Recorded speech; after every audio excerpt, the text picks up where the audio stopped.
رمضان کے معانی۔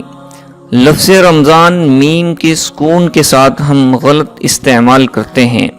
صحیح لفظ رمضان میم کے زبر کے ساتھ ہے، اور رمضان کے لوگوں نے بہت سے معنی بیان کیے ہیں، لیکن اصل عربی زبان میں رمضان کے معنی ہیں جھلسا دینے والا اور جلا دینے والا، اور اس ماہ کا یہ نام اس لیے رکھا گیا کہ سب سے پہلے جب اس مہینے کا نام رکھا جا رہا تھا، اس سال یہ مہینہ شدید جھلسا دینے والی گرمی میں آیا تھا، اس لیے لوگوں نے اس کا نام رمضان رکھ دیا۔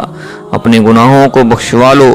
لیکن علماء اکرام نے فرمایا کہ اس مہینے کو رمضان اس لیے کہا جاتا ہے کہ اس مہینے میں اللہ تعالیٰ اپنی رحمت سے، اپنے فضل و کرم سے بندوں کے گناہوں کو جھلسا دیتے ہیں اور جلا دیتے ہیں۔ اس مقصد کے لیے اللہ تعالیٰ نے یہ مہینہ مقرر فرمایا۔ 11 مہینے دنیاوی کاروبار، دنیاوی دھندوں میں لگے رہنے کے نتیجے میں غفلتیں دل پر چھا جاتی ہیں، اور اس عرصہ میں جن گناہوں اور خطاؤں کا ارتکاب ہوا ان کو اللہ تعالیٰ کے حضور حاضر ہو کر انہیں بخشوا لو، اور غفلت کے پردوں کو دل سے اٹھا دو تاکہ زندگی کا ایک نیا دور شروع ہو جائے۔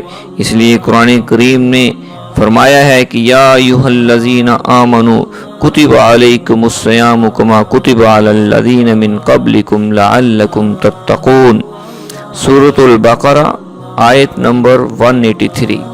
یعنی یہ روزے تم پر اس لیے فرض کیے گئے ہیں کہ تاکہ تمہارے اندر تقوی پیدا ہو جائے۔ تو رمضان کے مہینے کا اصل مقصد یہ ہے کہ سال بھر کے گناہوں کو بخشوانا اور غفلت کے حجاب دل سے اٹھانا اور دلوں میں تقوی پیدا کرنا۔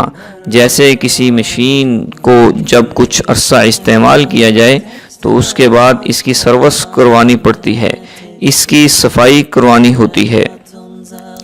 اس طرح اللہ تعالیٰ نے انسان کی سروس اور اوور ہالنگ اور ٹیوننگ کے لیے یہ رمضان المبارک کا مہینہ مقرر فرمایا ہے، تاکہ اس مہینہ میں اپنی صفائی کرواؤ اور اپنی زندگی کو ایک نئی شکل دو۔